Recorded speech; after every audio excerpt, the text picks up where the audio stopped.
Hello friends, I'm Colin and welcome back to my channel.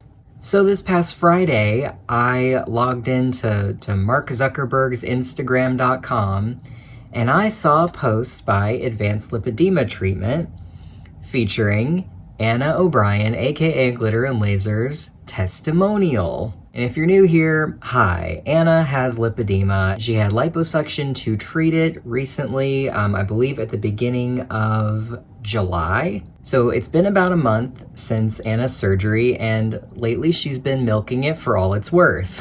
But she's not the only one milking it. Dr. Amron, her surgeon, has been milking it just as hard. My name is Anna O'Brien, and I'm from Austin, Texas, and I am having my first lipedema removal surgery. So I've always felt my body has been off. I was bruising a lot. I have varicose veins everywhere, and I started to have pain. I just thought for a long time that that was just what being fat was. And it wouldn't make any sense because I would be exercising, I would be eating well, I would be doing everything I should be doing. And what was even sadder about it, trying not to cry, but even though I had been doing all the right things, it still had gotten worse. Anna is disproportionate in characteristic patterns. She has stage 4 lipedema, it's more advanced. To be honest, I don't care what people think I look like, but I am so sick of hurting. I can help you greatly. It's gonna be a life-changing thing for you. Can I hug you? It's been a long journey to get here. I'm about to go into my first surgery. Wish me luck.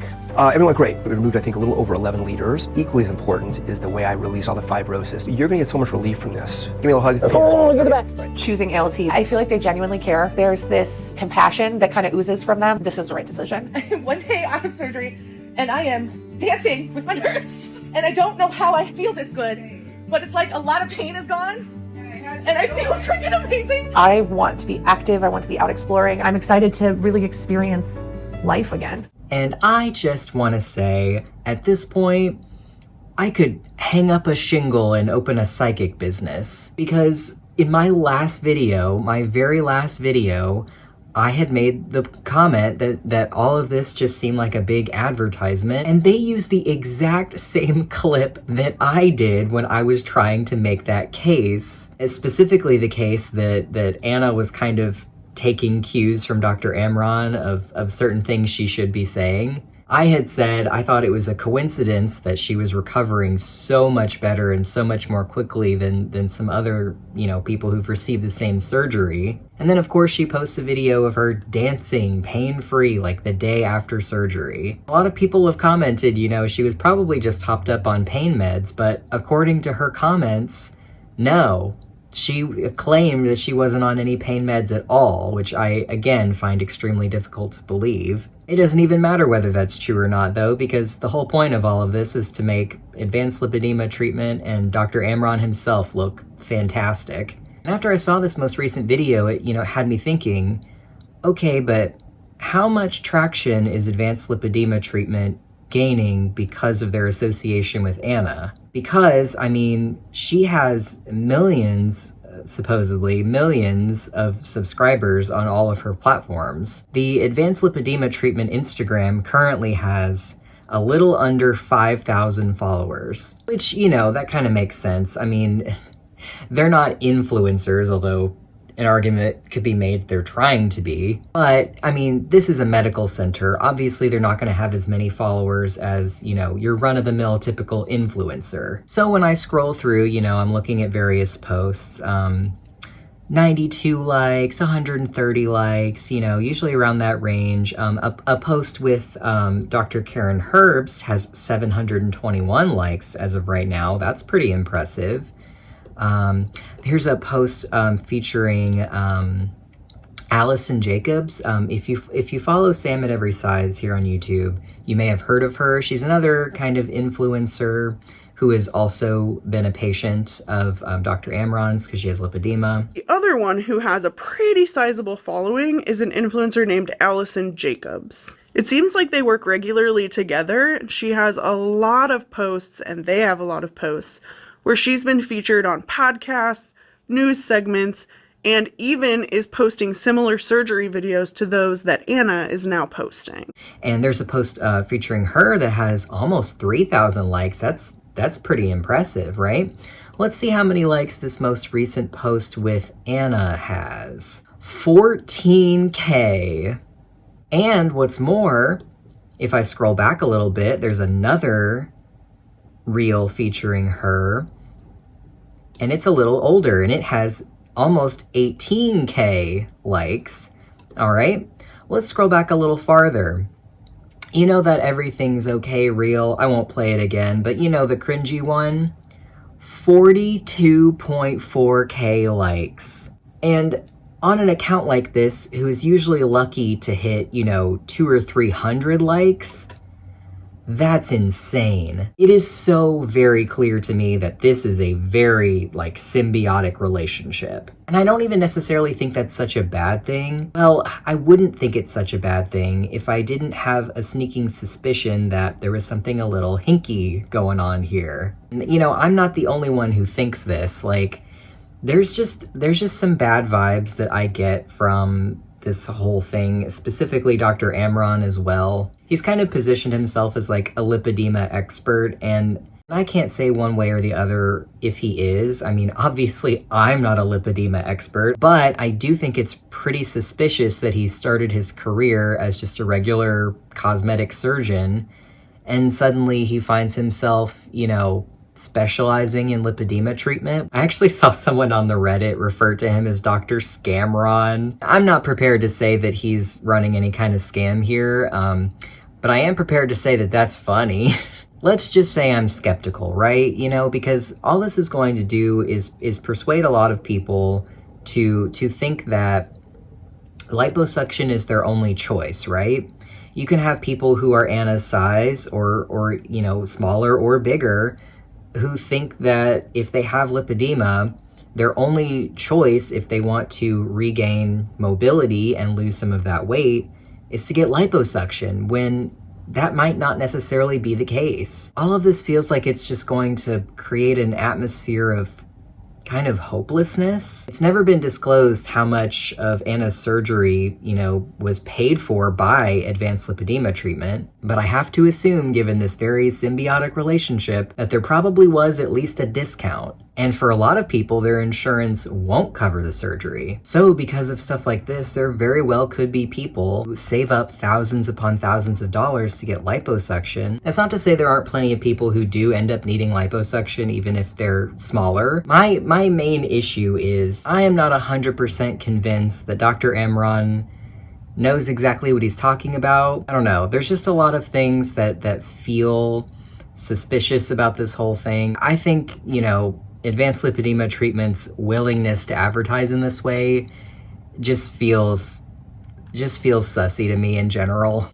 People aren't linking up with influencers for their heart surgery practice. You know what I'm saying? Or maybe they are. I don't know. Anna's been pretty busy on the internet lately, and I feel like I do usually, keep track of her pretty well. I at least try to peek in on her, a couple times a day, because she does have a tendency to delete things. And yet somehow I managed to miss something. She must have deleted this one really quick. But thankfully someone was thinking ahead and actually screenshotted at least the caption of this TikTok before it got deleted. I really wish someone had screen recorded this so I could actually see the footage, but I haven't seen any evidence that anyone did. So here are the screenshots. I got them from Reddit. And the caption says, "We are so much more than a number on the scale.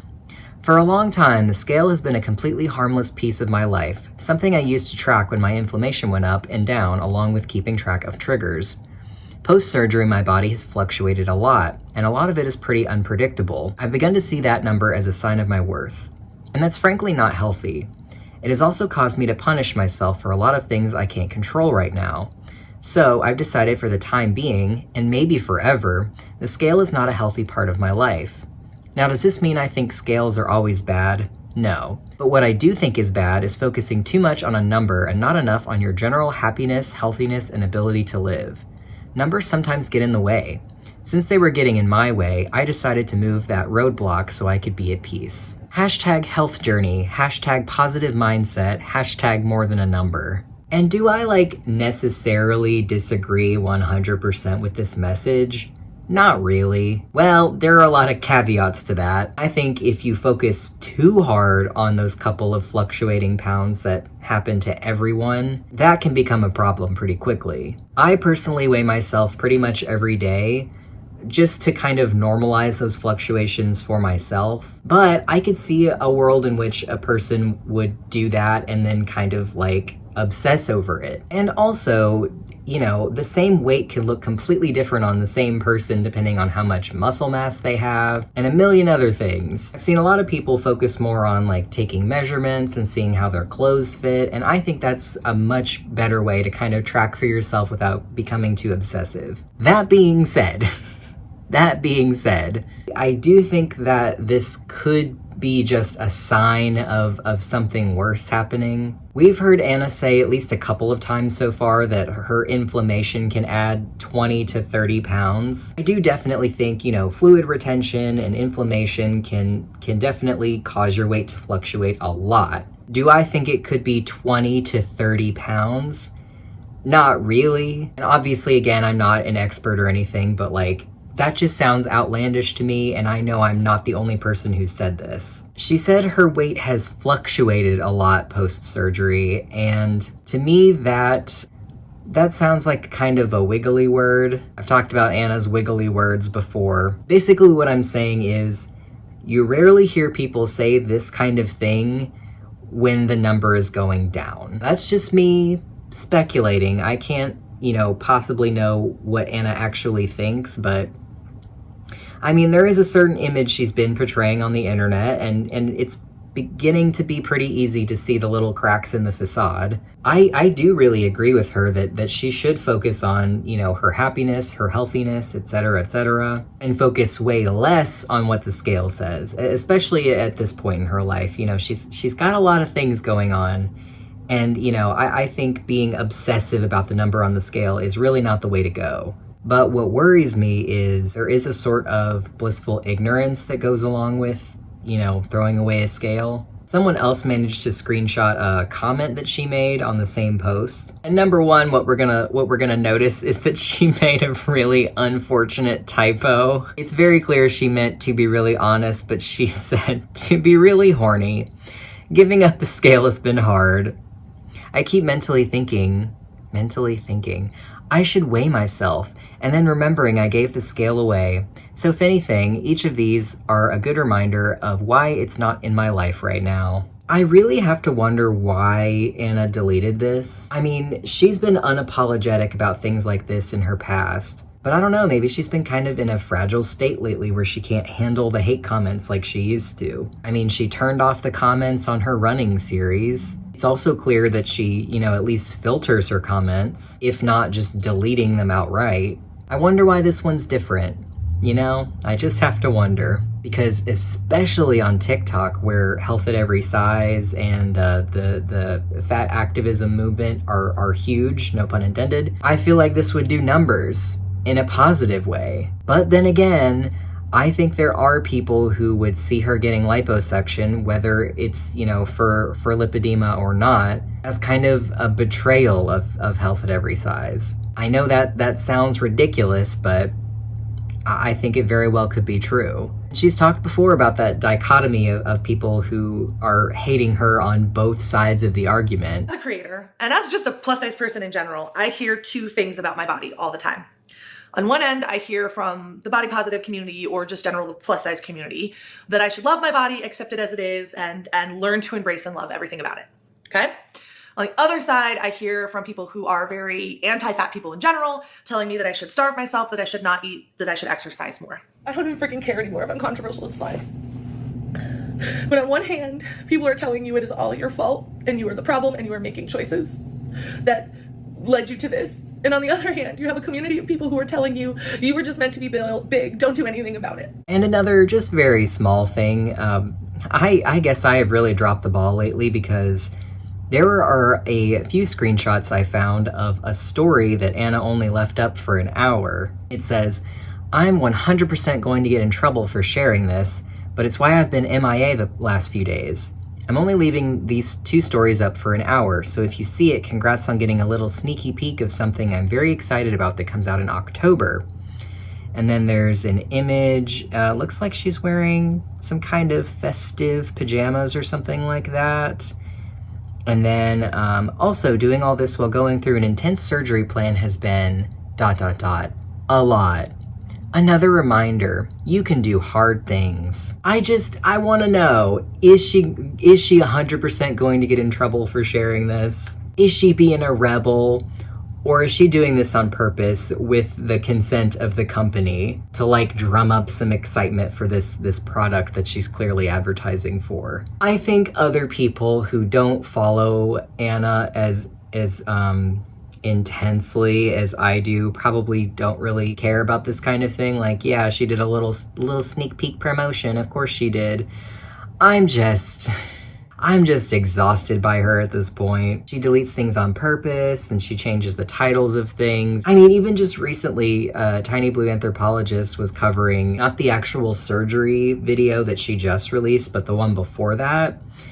And she had changed the title to something else, and then she like changed it back to the second one that she had changed it to. Today, we are going to go over Glitter and Laser's most recent post, which is Expert Advice Navigating Lipedema Surgery, which is 2 days old as of today, which is July the 26th. Now, fun facts. This is not the original title of this video.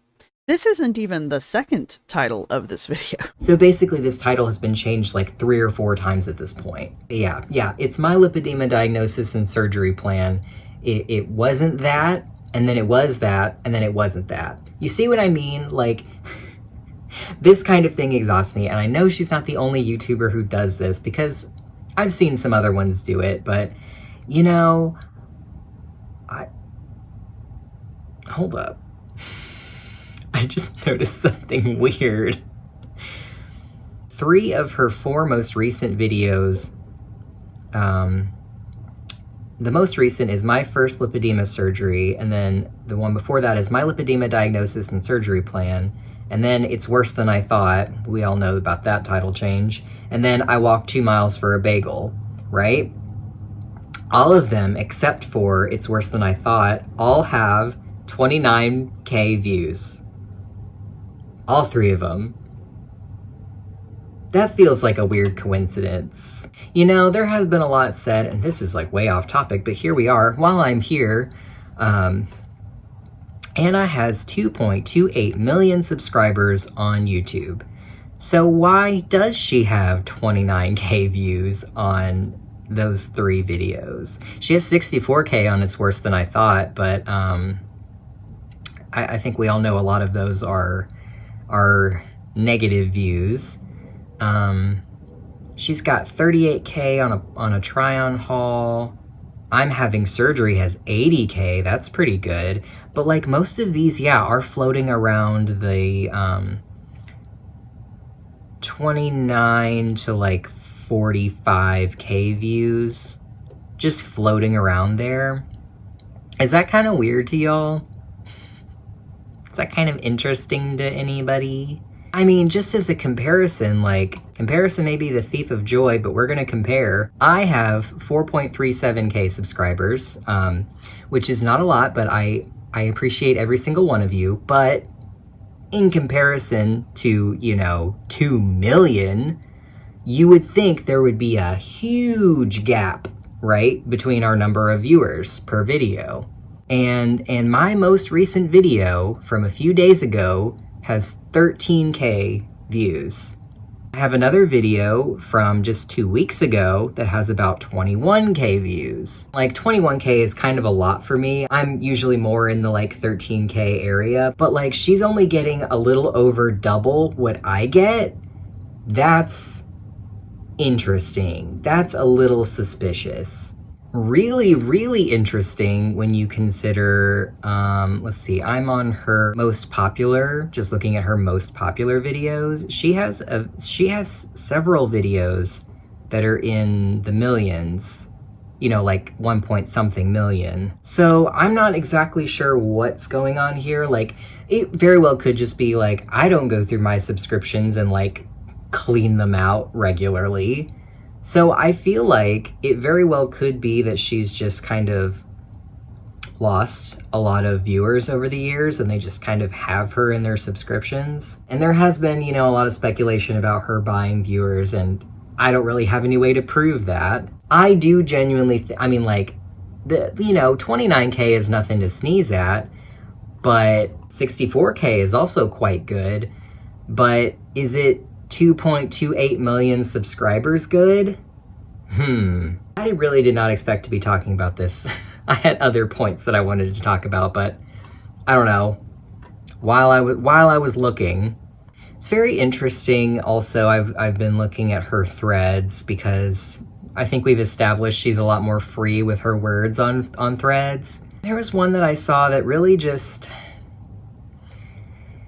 well, it's very reminiscent of her book. If you weren't aware, Anna wrote a book several years ago, and it's called A Life Full of Glitter. I have it. I started to read it because I saw Tiny Blue Anthropologist was doing like a series going through it. And I was like, you know, I should get a copy and I should read it. So I started reading it, but I haven't finished yet. But there's definitely a vibe, and it's very similar to the vibe of this thread. She says, in high school, I was bullied pretty bad, and one day one of those kids from high school messaged me and told me how dumb they were in high school, that I was bullied because I was smart and it made them uncomfortable, and how cool he thinks what I'm doing is now that he has daughters. People can change, but it's rarely in your timeline. And that didn't happen. I like to couch all of the things that I say in like, in my opinion, and like, I'm not an expert, but this didn't happen. I don't feel like I even need to put a qualifier on that. I really don't believe that happened. I think Anna is taking criticism really hard, and that does make me feel bad. There have been a lot of times where I've posted a video and later felt kind of guilty for it. I don't think what I'm doing here is wrong. I think that some of the things that I do could cause people to be unnecessarily hateful to her, because I feel like a lot of what I do is comment on the stupid shit that she does, and that can aggravate people, right? But I also feel like if you go on the internet and you say dumb stuff, people are gonna criticize you for it, okay? People are gonna criticize you for it. I feel like things like this thread are just evidence that she's getting a little bit more than she thought she signed up for on the internet. But, you know, there's another thread that she posted like the next day, where she said, it's crazy that if I take any time off social media, people think I'm dead in a ditch somewhere.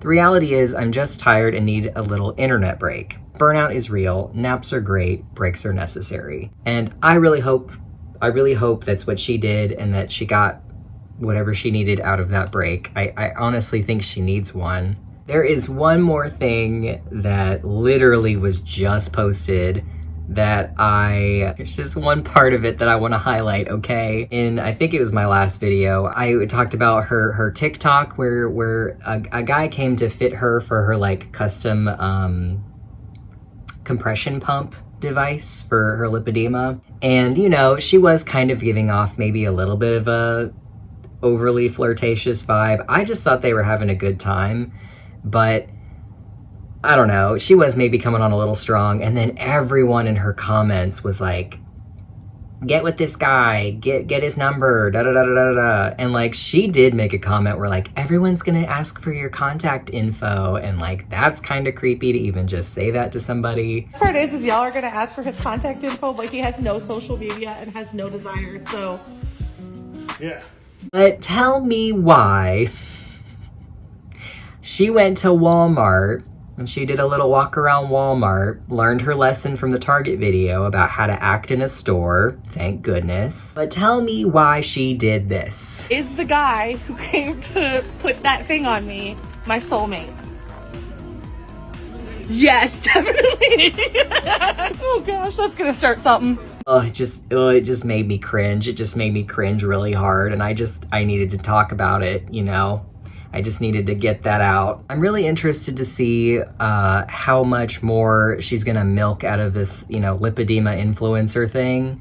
I don't know, I mean, based on her views, maybe she thought it was time to switch it up a little bit and maybe this was going to help her. And maybe it will, I don't know, maybe it will. All right, I think I've done enough nitpicking for today. Give a lot of you, including myself, a little break from the Amberlynn drama, which I had a couple people in my comments mention that whole thing, and like, I have been following it, of course, and I have made a couple of videos about Amberlynn, but like, I can't do it. I'm not interested. No, thank you. Am I interested in drama as a viewer? Yes. As far as like taking part in it, reviewing it myself, not so much. All right, y'all. Well, thank you for hanging out with me for a little while. Don't forget to like, comment, and subscribe if you enjoy my content, and I will see you next time. Is the guy who came to put that thing on me my soulmate?